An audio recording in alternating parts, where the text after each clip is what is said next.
की जर्नी कहाँ से शुरू हुई? Journey it all started with me. बचपन से जब से मेरे होश थे तब से आईबीएस इरिटेबल बाउल सिंड्रोम किसी भी डॉक्टर पर चले जाएंगे बोलेंगे कभी ठीक नहीं हो सकता। And the next thing happened, मेरी वाइफ साइनस की दिक्कत थी, अगेन द सेम प्रॉब्लम। जैसे आईबीएस बोलेंगे डॉक्टर कभी ठीक नहीं हो सकता, साइनस ठीक नहीं, राइट। जैसे हम ही बैठे हैं अभी स्टूडियो में बैठे हैं ना, अगर आप यही बाहर प्लेग्राउंड में जाके बैठ जाए चप्पल उतार के, तब आपकी जो वोल्टेज है बॉडी की दैट विल बी जीरो। अभी जीरो नहीं है, वोल्ट मीटर चेक करेंगे। या फिर मैं आपको बोलूं कि don't eat after 6 PM, sunset के बाद अगर नहीं खाओगे तो कैंसर कुछ दिन में गायब हो जाएगा। या फीवर, जब भी किसी को कैंसर पेशेंट को फीवर आता है तो कैंसर के सिम्टम गायब हो जाते हैं। ये इलेक्ट्रिकल इंजीनियर को पता है, डॉक्टर को नहीं पता। स्टेथोस्कोप है, एक डॉक्टर ने बनाया कि इंजीनियर ने बनाया। आप बताओ, एक्सरे मशीन है, एक डॉक्टर ने बनाया कि इंजीनियर ने बनाया, राइट। तो ये इंजीनियर काम, हेल्दी रखना इंजीनियर काम है। सैनिटेशन से पूरे देश का वो डिसाइड करता है healthy. Human body is a machine. नमस्कार, हमारे साथ बैठे हैं एक खास अतिथि जिनका नाम है डॉक्टर बिस्वरूप रॉय चौधरी। और ये किसी पहचान के मोहताज नहीं है। अक्सर आपने इनको टीवी पे देखा है, अक्सर आपने इनको यूट्यूब पे देखा है। और मेडिकल क्रांति के ये जनक माने जाते हैं। 36 से भी ज्यादा किताबें और 70 भाषाओं में इनकी किताबें प्रकाशित है। और दुनिया भर के लोग इनसे मेडिकल क्रांति की चर्चा करते रहते हैं। और ये अपने DIP राइट के लिए भी जाने जाते हैं। जी हाँ, तो हम बातचीत कर रहे हैं खास अतिथि से जिनका नाम है डॉक्टर बिस्वरूप रॉय चौधरी, जो जाने माने मेडिकल प्रैक्टिशनर है, आयुर्वेदा के जनक हैं और हिम्स के फाउंडर भी हैं। स्वागत है सर। धन्यवाद, थैंक यू। सबसे पहले हमारे दर्शकों को बताएं कि आपकी जर्नी कहाँ से शुरू हुई? Journey it all started with me. तो आपका जन्म कहाँ हुआ?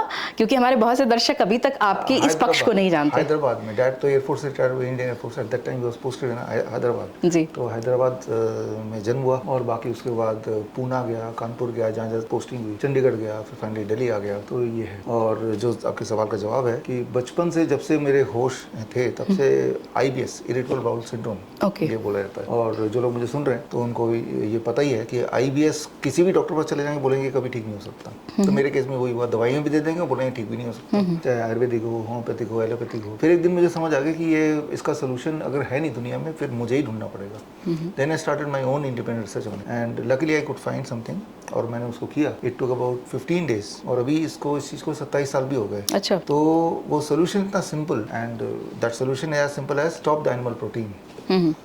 जो लाइन मैंने बोली, बस मैंने यही किया, एनिमल फूड, डेयरी प्रोडक्ट छोड़ दिया। और the question came to my mind कि अगर ये चीज़ें पहले ही किसी ने बता दी होती जब मैं छोटा था, तो IBS से गुजरे हुए जो 23, 24, 25 साल निकले तो वो ठीक रहते। और ये IBS सिंड्रोम है क्या? इरिटेबल बाउल सिंड्रोम का मतलब है कि पेट हमेशा खराब रहना। ओके। हमेशा खराब रहना मतलब दुखी कर देगा। जैसे लूज मोशन होता रहेगा, कुछ भी खा लिया तो पेट में इंडाइजेशन बनता रहेगा, गैस बनता रहेगा। That is called irritable bowel. Bowel irritable, irritate कर रहा है ना, हमेशा ध्यान वही है जी, है ना। That is irritable bowel syndrome. And the next thing happened, मेरी वाइफ 22 साल से शादी है, साइनस की दिक्कत थी, अगेन द सेम प्रॉब्लम। जैसे IBS बोलेंगे डॉक्टर कभी ठीक नहीं हो सकता, साइनस ठीक नहीं हो सकता। Then again I did the research, फिर मुझे सोल्यूशन मिला। We tried together for about 15 days और तब से लेके अभी तक दोबारा उसका नामो निशान आया नहीं। अगेन हमने क्या किया, आंवले का जूस खाली पेट 100 ml कूट के, अच्छा, हाँ, जूस निकाल 15 दिन, राइट। सो दैट वो दिन 22 साल पहले और आज का दिन। इस तरह से जब मुझे समझ आया ये कितना आसान है, दैट वाज द बिगनिंग, और ट्रिगर पॉइंट कि भाई हर चीज का बड़े से बड़ी दिखने वाली प्रॉब्लम का सोल्यूशन है, आसान से आसान सोल्यूशन है। द ओनली थिंग इज कि वो लोगों के सामने नहीं है, छुपा हुआ है कहीं। तो that is how I started it. नहीं, लेकिन एक छात्र जो साइंस पढ़ता है और स्टार्स की बात करता है, एस्ट्रोनॉट बनना चाहता है, वो सीधे मेडिकल में और आयुर्वेदा में कैसे आता है? हाँ, देखिए, ये समझना पड़ेगा, human body is a machine. अगर हम इसको मान लें, ये भी कुछ प्रिंसिपल्स पे काम करती है। जैसे हमारे बॉडी में, जैसे मेरे बॉडी में 5 लीटर खून दौड़ रहा है, आपके भी 4.5 लीटर दौड़ रहा होगा। So that is a fluid, है ना, और blood vessel is a pipe. तो मैंने इंजीनियरिंग की है, इंजीनियरिंग में फ्लूइड मैकेनिक्स एक सब्जेक्ट है। वो फ्लूइड मैकेनिक्स अगर पढ़ेंगे तो आपको समझ आ जाएगा कि ब्लड प्रेशर कैसे बनता है, कैसे घटता है, कैसे बढ़ा सकते हैं, कैसे घटा सकते हैं। प्रेशर डिफरेंस अगर बॉडी का, मान लो मेरे ऊपर वाले बॉडी का प्रेशर और नीचे वाले पार्ट का, अभी तो एटमॉस्फेरिक प्रेशर है, नीचे अगर ज्यादा प्रेशर आ जाए, दैट प्रेशर डिफरेंस से access fluid can come out and your blood pressure can reduce almost immediately. ये जो मैंने बात बताई कोई डॉक्टर नहीं समझ पाएगा क्योंकि उसने पढ़ी ही नहीं। ये हमने पढ़ी है, राइट। जैसे हम ही बैठे हैं अभी स्टूडियो में बैठे हैं ना, अगर आप यही बाहर प्लेग्राउंड में जाके बैठ जाए चप्पल उतार के, तब आपकी जो वोल्टेज है बॉडी की दैट विल बी जीरो। अभी जीरो नहीं है, वोल्ट मीटर चेक करेंगे तो। ये इलेक्ट्रिकल इंजीनियर को पता है, डॉक्टर को नहीं पता। एक खास बात ये कि जब हमारी वोल्टेज शून्य होती है, हमारी इम्यूनिटी पीक पे होती है, we start getting healed very very fast, great, है ना। तो अभी भी मैं इंजीनियरिंग साइंस की बात कर रहा हूँ, कंसिडरिंग द ह्यूमन बॉडी इंसान का बॉडी एक मशीन है और मशीन के कुछ प्रिंसिपल्स होते हैं, वही प्रिंसिपल यूज करके एक इंसान की बीपी की दिक्कत है, शुगर की दिक्कत है, फ्लूइड जमा है किडनी लिवर, वो सब हम ठीक करते हैं। तो आई डिड नॉट डिबेट, मैं अपने फील्ड में ही हूँ, साइंस का यूज फॉर ह्यूमन बॉडी। ये एमलगेमेशन है काइंड ऑफ, क्या आपने मिक्स किया है साइंस को आयुर्वेदा के साथ? नहीं, मिक्स नहीं किया। आप ये बताओ कि स्टेथोस्कोप है, एक डॉक्टर ने बनाया होगा कि इंजीनियर ने बनाया होगा? आप बताओ, एक्सरे मशीन है, एक डॉक्टर ने बनाया कि इंजीनियर ने बनाया, राइट? तो ये इंजीनियर काम है, हेल्दी रखना इंजीनियर का काम है। सैनिटेशन है पूरे देश का, वो डिसाइड करता है हेल्दी है कि नहीं। लेकिन सवाल ये है कि एलोपैथ क्यों नहीं, आयुर्वेद ही क्यों? आपको क्यों लगा कि आयुर्वेद के क्षेत्र में ही हमें देश को एक जन जागृति लानी है, लोगों को? नहीं, मैं तो आयुर्वेद भी नहीं बोलता। आपने उसे क्या नाम दिया है? नहीं, ये तो आप इसे मेडिकल न्यूट्रिशन बोल सकते हैं, नेचुरोपैथी बोल सकते हैं, नेचर साइंस बोल सकते हैं, लेकिन ये सारी चीज़ आयुर्वेद में मेंशन है। व्हाट एवर वी डू, ये सारी चीज़ आयुर्वेद के हमारे टेक्स्ट में लिखा हुआ है, उस लिहाज से आयुर्वेद बोल दो उसको, है ना। लेकिन हम तो बोलते हैं नेचुरल, जो नेचर से करीब। जैसे मैंने आपको ग्राउंडिंग बोला कि ग्राउंड में जाके आप जैसे ही नंगे पैर चलेंगे या बैठेंगे, खड़े होंगे, आपकी वोल्टेज शून्य हो जाएगी। तो इसे आप आयुर्वेद बोल सकते हैं, आयुर्वेद में भी ऐसे कुछ लिखा हुआ है। या फिर मैं आपको बोलूं कि don't eat after 6 PM, sunset के बाद अगर नहीं खाओगे तो कैंसर कुछ दिन में गायब हो जाएगा। या फीवर, जब भी किसी को कैंसर पेशेंट को फीवर आता है तो कैंसर के सिम्टम गायब होने लगते हैं। हाँ, अगर फीवर को रोका ना जाए तो कैंसर के जो मान लो उसके ट्यूमर ग्रोथ है वो कम होने लगता है, उसका पेन कम होने लगता है। मतलब फीवर जरूरी है, अगर फीवर आता है तो कैंसर के सेल्स खत्म होने लगते हैं। खुश होना चाहिए इसको। अच्छा, 1927 का नोबेल प्राइज विनिंग साइंस तो है ही, ये हमारे आयुर्वेद के ग्रंथ में भी लिखा है, ये मैं भी बता रहा हूँ, है ना। तो इसको कोई एक नाम नहीं दे सकते, ये तो एक ह्यूमन बॉडी का प्रिंसिपल है। जैसे मान लो जो जिन्हें मंदबुद्धि बच्चे बोलते हैं, ऑटिस्टिक, हाँ, उनको जब फीवर आता है उनके पेरेंट्स को पता है, उनकी ऑटिज्म गायब हो जाती है, they behave like normal child. तो fever is a medicine rather than a problem. तो अब इसका क्या नाम दे सकते हैं? इसे आयुर्वेद बोले हैं, इसे एलोपैथ बोले हैं, क्या बोले हैं? बॉडी का साइंस है ये जो नेचर का साइंस है, उस साइंस को समझ के अपने जरूरत के हिसाब से अपने ऊपर अप्लाई करो to get an outcome, as simple as that. Nature medicine बोलते हैं। डॉक्टर साहब, लंबे समय बाद हमारा देश जो है, हमने अपनी जो चिकित्सा पद्धति है हमारी, जिसे हम आयुर्वेदा कहते हैं, उसकी तरफ हम लौटे हैं, और वो भी आपके जरिए। मुझे लगता है हिम्स की स्थापना आपने की, द फाउंडर ऑफ हिम्स, और काफी सारे लोगों को आप जागृत कर रहे हैं, जागरूक कर रहे हैं लगातार अपने शोज के जरिए, मोटिवेशनल थॉट्स के जरिए। क्या कुछ लगता है कि हमारे देश में आयुर्वेदा को लेकर अभी वो जन जागृति नहीं आई है, या एक कोई नेक्सस है जो इसको रोक रहा है? हिम्स का मैं को फाउंडर आचार्य मनीष, और हम लोग मिलकर फाउंड किया 2021। 55 हॉस्पिटल्स हमारे पूरे देश में, और इन्हीं प्रिंसिपल पे जो जिसकी हम जिक्र अभी कर रहे हैं। तो आते हैं आपके सवाल पे। अभी देखिए, हमारे देश में जो हेल्थ बजट है, 99% बजट एलोपैथी लॉबी के लिए है। 1% से भी कम budget, correct, that is for Ayurveda, naturopathy, yoga, Unani, Siddha, homeopathic, सब टुगेदर। तो जिस चीज के लिए फंड ही नहीं है, उस चीज का प्रचार प्रसार कैसे होगा? होगा ही नहीं, ठीक है ना। तो यही प्रथा चली आ रही है। तो इसीलिए एक चीज जो इफेक्टिव है लेकिन लोगों तक नहीं पहुंच रहा, बिकॉज पहुंचने के लिए व्हीकल, दैट इज मनी, है ना, वो तो है ही नहीं। ये एक, मैं तो बोल रहा हूँ, दैट इज अ कॉन्स्पिरेसी, एक बड़ी कॉन्स्पिरेसी, एक मेडिकल लॉबी है, क्योंकि उस लॉबी में बहुत पैसा है और पैसे से आप सब कुछ खरीद सकते हैं, करेक्ट, है ना। तो हमारा देश जहाँ पे आयुर्वेद स्थापित हुआ है, लेकिन खुद ही, और बहुत आसानी से उपलब्ध भी है अगर हम चाहें तो। अब ये देखिए कि आयुर्वेदिक डॉक्टर भी अगर कभी बीमार पड़ता है, वो भी एलोपैथ के पास जाता है। उस पे उसको भरोसा ही नहीं है खुद पे, करेक्ट, है ना। ये बिल्कुल सटीक उदाहरण दिया आपने। और उसकी जो पढ़ाई है वो भी आप देखेंगे सुपरफिशियल है, ना तो खुद पे भरोसा है उसको, ना अपने जो सीखा उस पे भरोसा है। उसके पास कोई पेशेंट आएगा तो भी एलोपैथिक ड्रग्स ही लिख देगा, तो कहने को आयुर्वेदिक डॉक्टर है। लेकिन ज्यादातर लोगों का ये मानना है, मुझे लगता है ये, आई डोंट नो, ये थॉट है या लोग मानते हैं, मिथ है, कि आयुर्वेद बहुत स्लो रिएक्शंस करती है, स्लो प्रभाव देती है, और रादर की अगर हम एलोपैथ की बात करें तो लोग एलोपैथ की तरफ इसलिए जाते हैं क्योंकि उन्हें क्विक रिजल्ट्स चाहिए, और आयुर्वेद में बहुत लंबा वक्त लगता है। तो क्या वैसी डिजीज जैसे क्रॉनिक डिजीज हो, या फिर बीपी हो, शुगर हो, और दूसरी थायराइड्स हो, ऐसी चीजों के लिए क्या आयुर्वेद सटीक है? आयुर्वेद या नेचुरोपैथी या nature, it is 100 time faster than allopathic any medicine. Allopathy का कोई मेडिसिन ला के दीजिए, और जितना भी टाइम में लगता है उससे 1/10 या 100 टाइम में नेचुरल मेडिसिन। मैं उदाहरण देता हूँ, मान लो आपको फीवर होता है तो क्या करेंगे? पैरासिटामोल लिया फीवर यही है ना, अगली सबसे बार जब फीवर हो ये ना करो, आप गर्म पानी की बाल्टी 42 डिग्री सेल्सियस याद रखना, दोनों पैर बाल्टी के अंदर डाल दो, आधे घंटे में फीवर उतर जाएगा, दोबारा आएगा भी नहीं। जबकि पैरासिटामोल में फीवर तो उतरता है 2-3 घंटे में, फिर उसका असर 4 घंटे में जाएगा, फिर दोबारा फीवर आएगा। अब अगर कंपेयर करते हैं, ये कंपैरेटिव स्टडी भी मेरे पास, हम तो करते हैं अपने हॉस्पिटल में, तो अगर बीपी बढ़ गया किसी का तब भी यही करो, गर्म पानी के बाल्टी में आधे घंटे पैर रखो, बीपी 20% नीचे आया तो faster than the fastest medicine of allopathic. मान लो किसी का शुगर बढ़ गया है ना, इंसुलिन से नीचे घटाएगा। अब मुझे बैठे हुए देख रहे हैं, ये पोस्चर देखिए, this movement when you do it for about while sitting we can do it like that। हाँ, आधा घंटा करेंगे 50 mg पर डेसीलीटर ब्लड शुगर नीचे आ जाएगा, है ना। तो इतना फास्ट तो इंसुलिन भी नहीं करेगा। तो कैसे हम बोल रहे हैं कि भाई एलोपैथी ज्यादा तेजी से काम करती है। मैं तो बीपी हो, शुगर हो, फीवर हो, मान लो हेडेक की दवाई लेंगे तो आप बताइए कितनी देर में हेडेक ठीक होगा, बताइए आपके हिसाब से। ऑलमोस्ट 1 घंटा, आधा घंटा, है ना। यहाँ पे 2 सेकेंड ऑयल पड़ा है, लाना जरा, मैं आपको ये गिफ्ट में देता हूँ, 2 सेकेंड लिखा ही है 2 सेकेंड। तो ये दिस फॉर हेडेक। हाँ, this for headache and this for you. Okay। जब भी अगली बार हेडेक हो जी, इसको लेके जैसे आप सूंघेंगे, सूंघना ही है, खाना नहीं है, लगाना नहीं है, 2 सेकेंड नोस्ट्रिल से। हाँ, 1 2 हेडेक गायब। ये मैं दर्शकों को भी दिखाना चाहूंगी कि डॉक्टर साहब की एक इजाद की हुई एक नई टेक्निक है, आप कहें नई मेडिसिन है, seconds oil, right? 2 seconds 2 seconds oil. तो ये आप अगली बार जब भी आपको हेडेक हो तो आप ये जरूर इस्तेमाल करें, रादर कि आप दर्द निवारक दवाइयों का इस्तेमाल करें, ये बेहतर है और ये आयुर्वेदिक पद्धति से भी तैयार है, ये बहुत अच्छी चीज़ है।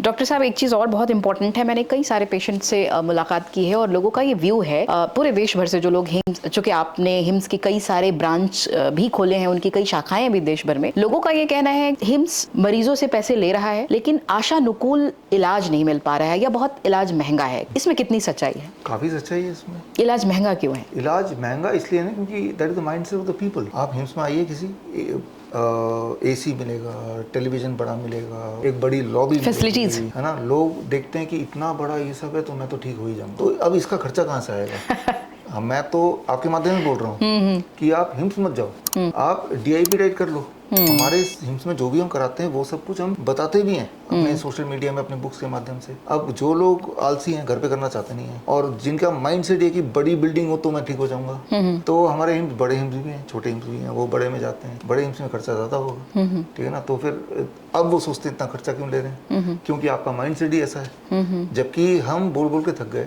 मेरी सारी बुक्स इतनी भाषा में क्यों लिखी हैं, क्योंकि हम चाहते नहीं कि आप कहीं जाएं जी। और अब हिम्स में आएंगे भी ना तो आप देखेंगे DIP डाइट है, जीरो कोल्ड थेरेपी है, या फिर हॉट वाटर इमर्शन है, या सर्केडियन क्लॉक के हिसाब से खाना है, ये सारी चीजें आप घर पे कर सकते हैं। और हिम्स में भी आते हैं जो यही ट्रेनिंग देते हैं कि अगली बार मत आना, है ना। तो कुछ हद तक ये सही है कि वो महंगा है, कारण ये है कि लोगों का माइंडसेट है कि बड़ा आप आइए हॉस्पिटल, हॉस्पिटैलिटी अच्छी हो। हाँ, क्योंकि वो कंपेयर करते हैं बाकी बड़े हॉस्पिटल, 4 स्टार जो हॉस्पिटल्स हैं, वैसा हमें बनाना पड़ता है। लेकिन आप जो ठीक होंगे किसी सीमेंट या दीवार से तो ठीक होंगे नहीं। लेकिन फिर आम पेशेंट्स का क्या, जो गरीब हैं या जो निर्धन है या जो वो घर पे ठीक हो ना, हाँ, उनके लिए क्या? मैं घर पे ठीक होऊंगा ना, है ना। मैं तो बोल रही हूँ सारा कुछ मैं आपको बताने को तैयार हूँ, मैंने अभी भी बताया आपको, डोंट ईट आफ्टर 6 PM, सिर्फ इतना ही कर लीजिए। नहीं, बट क्रॉनिक इलाज कैसे हो? क्रॉनिक डिजीज का इलाज घर पे कैसे एक आम आदमी ठीक करे? आप उसे तो हॉस्पिटल आना पड़ेगा। नहीं आना पड़ेगा। 6 बजे मान लो एक आदमी बेड रिडन है, उसको नारियल पानी पिलाया जाओ, 6 बजे के बाद कुछ मत दो, पानी दो, और ऐसा 10 दिन तो करके देखो, उठ के खड़ा हो जाएगा। और आपकी DIP चार्ट की बहुत चर्चा होती है, जरा वो भी बताएं हमारे दर्शकों को। DIP diet is very simple. DIP और क्यों जरूरी है ये भी बताएं। अगर कोई BP का पेशेंट है, शुगर का पेशेंट है, इंसुलिन डिपेंडेंट है, टाइप 1 टाइप 2, कोई बहुत मोटा है, किसी को एंजाइना है, किसी को थायराइड है, किसी को जॉइंट पेन है, स्लीप एपनिया है, जितनी सारी बातें मैंने बताई, अगर ये है तो डू DIP डाइट। 12 बजे तक don't eat anything other than fruits. 3-4 तरह के फल ले लिए, बॉडी वेट के अनुसार। मेरा बॉडी वेट 70 kg, एक और शून्य लगा दिया, 700 ग्राम, यानी कि 12 बजे तक आई हैव टू ईट 400। 12 बजे सुबह तक, दिन तक। हाँ, 700 grams of fruits and fruits 3 to 4 kinds. मीठे से मीठे फल खाइए, चाहे आप डायबिटीज के पेशेंट हैं, आम खाइए, जैसे अंगूर खाइए, चीकू खाइए। स्टेप 1, लंच में 2 प्लेट लेके बैठिए, प्लेट 2 एंड प्लेट 1। प्लेट 2 में तो वही खाएंगे जो खाते आए हैं, रोटी सब्जी दाल चावल। दिस मीन्स मैं रिस्ट्रिक्ट नहीं कर रहा हूँ। उससे पहले प्लेट 1 में आपको सैलड लेना है। सैलड तो बताइए बॉडी वेट के अनुसार। मेरा body weight 70 kg into 5, 350 make it gram. 350 gram salad खाने के बाद now you are allowed to eat your conventional food. Lunch में भी और डिनर में भी 2 चीज छोड़ना है। Anything comes out of animal, जैसे मीट मछली अंडा या dairy product. Anything which comes out of factory, जैसे बिस्किट ब्रेड नमकीन। And try to finish the dinner by 8 PM if not, but preferably 6 PM। जैसे ही आप ये करेंगे, by 3rd day definitely your blood sugar will drop steeply, your blood pressure will drop steeply. तो दवाई आपको बंद करनी पड़ेगी, इंसुलिन को आधा करना पड़ेगा, if not completely gone. With in 1 month most of the people they से एंजाइना गायब हो जाता है। 1 महीने में मोटे लोगों का 10% वेट कम हो जाता है। 1 से 1.5 महीने के अंदर जॉइंट पेन नाम कोई चीज़ ही नहीं होती। थायराइड 1 से 2 महीने में थायराइड की गोली गायब हो जाती है। तो हर हफ्ते आपको एक नया चेंज मिलता है। अब देखिए रेंज ऑफ डिजीज कवर होगा ना इस डाइट से, है ना। मतलब diet is important, diet change करें और बीमारियों से निजात पाएं। एंड डोंट ईट लेट नहीं खाना है। हाँ, तो जो जितने क्रॉनिक डिजीज हैं वो कवर हो ही जाते हैं। मैं तो बोल रहा हूँ कि एक बार करके देखो, 3 ही दिन करके देखिए। जो लोग मुझे सुन रहे हैं, do it for 3 days and see the result. तीसरे दिन रिजल्ट आ जाए। अब देखिए हर महीने हमारा हिम्स मेरठ में कैंप होता है 3 दिन का। लास्ट वीक लोग आते हैं, 200 लोगों का एक बैच होता है। उनको भी यही कराते हैं। वो 50,000 रुपए दे के आते, फिर बोलते हैं ये महंगा क्यों है। मैंने घर पे क्यों नहीं किया आपने, फ्री में करना था ना। नहीं, हम तो आपके साथ ही मिलकर करेंगे, तो पैसा भी दो हमें, है ना। तो मैं तो बोल रहा हूँ पैसा ले, अगर खर्च करके करना है तो मेरे हॉस्पिटल आ जाओ। अगर फ्री में ठीक होना है तो ये घर पे कर लो। अब ये है कि डिसीजन आप।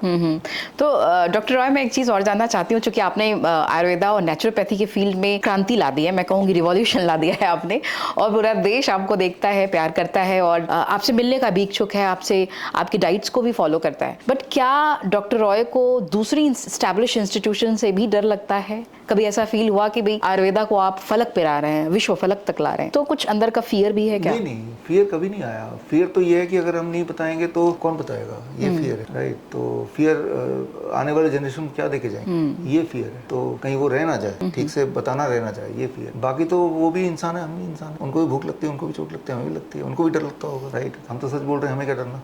बिल्कुल सच है। जी हाँ, तो हम बातचीत कर रहे हैं लगातार डॉक्टर विश्वरूप रॉय चौधरी से। लेखक भी हैं, प्रैक्टिशनर भी हैं, नेचुरोपैथी के डॉक्टर भी माने जाते हैं, वर्ल्ड रिकॉर्ड होल्ड्स जैसे कार्यक्रम भी कराते हैं और हिम्स के फाउंडर भी हैं और देश के सबसे लोकप्रिय मोटिवेशनल स्पीकर भी हैं। बहुत सारे लोग इनको चाहते हैं। डॉक्टर साहब, मुझे एक बात बताएं आप कि चूंकि आप डॉक्टर हैं, बेसिकली आप प्रैक्टिशनर भी हैं, वैसे लोग जो दूर दराज के क्षेत्रों में हैं, गाँव में हैं और बहुत दूर हैं बैठे हुए, वो आपसे संपर्क करना चाहते हैं लेकिन वो पहुंच नहीं पा रहे हैं। आपने कहा कि आप उससे संपर्क करो टीवी के जरिए या फिर यूट्यूब के जरिए, लेकिन फिर भी वो आपके पास आना चाहे तो उनके लिए कोई व्यवस्था है क्या? हाँ, एक तो ये कि विश्वरूप.com मेरा वेबसाइट है, वहाँ जाएंगे तो एक फॉर्म खुल जाता है, वो भर देते हैं। वो फॉर्म सीधे यहाँ पे लैंड करता है, फिर हमारी टीम कॉन्टैक्ट करती है। That is one way. दूसरा तरीका है कि पूरे देश में डॉक्टर BRC क्लिनिक @home नाम से करीब हमारे 600 सेंटर्स हैं, क्लिनिक है, घरों पे है, कोई छोटा क्लिनिक है, बिल्कुल छोटा रखा उसको, बिल्कुल ही बेसिक, है ना, ताकि ये आपके घर पे है? हाँ, 650। नहीं, तो हमारे दर्शकों को बताए कहाँ पे है ये? फरीदाबाद? नहीं, पूरे देश में, पूरे देश भर में? पूरे देश में 650 क्लिनिक्स हैं। अच्छा, 650 हर शहर में। किस नाम से? Doctor BRC clinic @home। Okay, तो पेशेंट वहाँ जा सकते हैं? वहाँ जा सकता है। और वो आपके शहर वाला क्लिनिक कहाँ है, तो उसके लिए विश्वरूप.com में जाएंगे तो पूरी लिस्ट है। तो you can go to the आपके शहर का जो मेरा क्लिनिक है, वहाँ चले जाइए। और वो क्लिनिक में जैसे पता है, हॉस्पिटल बहुत तामझाम बनाया हुआ है, क्लिनिक हमने बेसिक रखा है ताकि पेशेंट से हम खर्चा ना ले ज़्यादा, थोड़े से खर्चे में उनको पूरी तरह ठीक करते हैं। तो हमने जो आपने पूछा था गरीबों का क्या, तो गरीबों का भी बंदोबस्त किया है और अमीरों का भी किया है। उसे डिसाइड करना है उसे कहाँ जाना है, दोनों में इक्वली ठीक होते हैं। इनफैक्ट सबसे ज़्यादा ठीक वो होते हैं जो इस तरह की वीडियो देख के घर पे करते हैं। और कभी और मिलते हैं, हमें किसी रास्ते मिल जाते हैं, तब बोलते हैं कि हम तो वहाँ वो वीडियो देखा था, हम ठीक हो गए। They are the one those who get cured much better than those who come to my hospital और टू माई क्लिनिक और टू मी। तो घर पे करो। नहीं तो डॉक्टर रॉय को ये लगता है कि एलोपैथ, आपके जो प्रयास है, आपके जो एफर्ट्स है, उससे एलोपैथ ट्रिगर हो जाए, थोड़ा डिफीट हो जाए और आयुर्वेद बाहर आ जाए या आगे आ जाए, ऐसा कुछ? हाँ। ऐसा बिलीव है, ऐसा ट्रस्ट है कि आयुर्वेद जीतेगा? The naturopathy will win, the truth will win. Okay, हाँ, जो सच है वो ही जीतेगा, मैं तो ये जानता हूँ। और एलोपैथी तो पूरा ही झूठ है। मैं तो ये आपके माध्यम से चैलेंज दोबारा से रिपीट कर देता हूँ, एलोपैथी में कोई भी ऐसी दवाई जिससे कोई भी एक बीमारी थोड़ी बहुत भी ठीक हो, 1% भी ठीक हो, अगर ऐसा कोई सिद्ध कर दे या उस दवाई का नाम बता दे, तो मैं उनको 10 लाख रुपए। बड़े बड़े डिजीज हो रहे हैं ठीक? बताओ। क्रॉनिक डिजीज, कैंसर है या जैसी जो सबसे भयानक बीमारी मानी जाती है, कहाँ ठीक हो गए? तो लोग तो कहते हैं कि कीमो कराओ, ये कराओ। हाँ, लेकिन ये कहते हैं कि ठीक हो गए। आप किसी डॉक्टर से बोलिए, बताओ एक पेशेंट दिखा दो जो आपके अनुसार ही वो ठीक हो गया हो। अगर वो लिख के देगा ना ये कि हाँ ये रहा पेशेंट जो कैंसर से ठीक हुआ है, मैं 10 लाख रुपए दे दूंगा। आपका या व्यूअर्स का मौका है 10 लाख रुपए विन करने का। ठीक नहीं। तो ये सब फेक माया जाल है। मैं तो बोल रहा हूँ माया जाल है। आप प्रूव करने के लिए आपको 10 लाख का चैलेंज भी देने को तैयार हूं, दे ही दिया मैंने। आप बस किसी भी डॉक्टर को वो ये वीडियो दिखा देना कि ये 10 लाख रुपए जीतने का मौका है, बस दवाई का नाम बताइए जिससे कोई एक बीमारी थोड़ी बहुत ठीक होती हो। मैं तो ये नहीं बोल रहा हूँ 100% ठीक होती हो, थोड़ी बहुत। एलोपैथी में there is not a single drug which can cure any kind of disease, even a fraction, है ना। तो पूरा झूठ पे टिका हुआ है। सो अल्टीमेट आयुर्वेद ही हमारी फाइनली जो है, that is the only way, we have to come back to what's, that is only. अगर जिंदा रहना है और तो आयुर्वेद अपनाओ। हाँ, मतलब अगर अंतिम सांस तक हेल्दी रहते हुए जिंदा रहना है ना कि बीमार रहते हुए। तो इससे पहले कि हम अपना सेगमेंट समाप्त करें और डॉक्टर साहब को कहीं निकलना भी है, बहुत व्यस्त हैं, हम अपना rapid round questions fire segment शुरू करते हैं जहाँ पे आपको 1 वर्ड में आंसर देना है। तो आप तैयार हैं?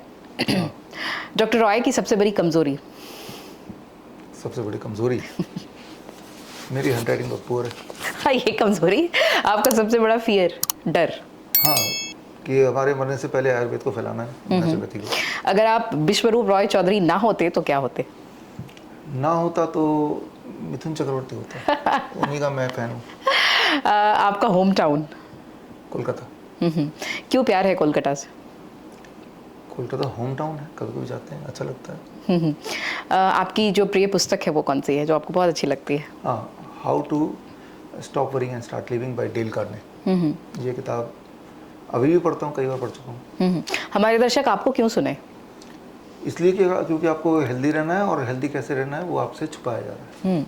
तो हमारे दर्शक एलोपैथ को क्यों न चुने? क्योंकि एलोपैथी में कोई भी ऐसी चीज़ नहीं है जिसका इलाज हो।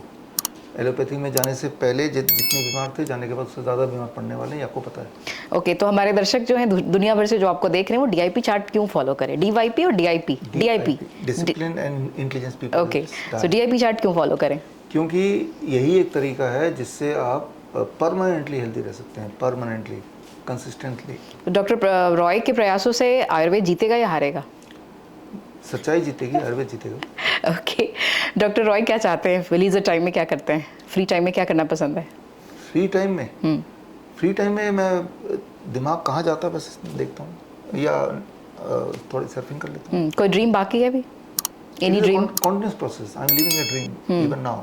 जो हम कर रहे हैं ये भी एक सपने की तरह ही है। नेक्स्ट बर्थ में कहाँ आना चाहेंगे, भारत या कोई और? यहीं आके देखना चाहेंगे क्या हुआ हमारे इतने के बाद। नहीं, भारत में या कहीं और पैदा होना चाहेंगे? नहीं, भारत में आके देखना है कि हमने जो किया क्या हुआ। जी, अभी तक की अपनी जर्नी से कितना खुश है?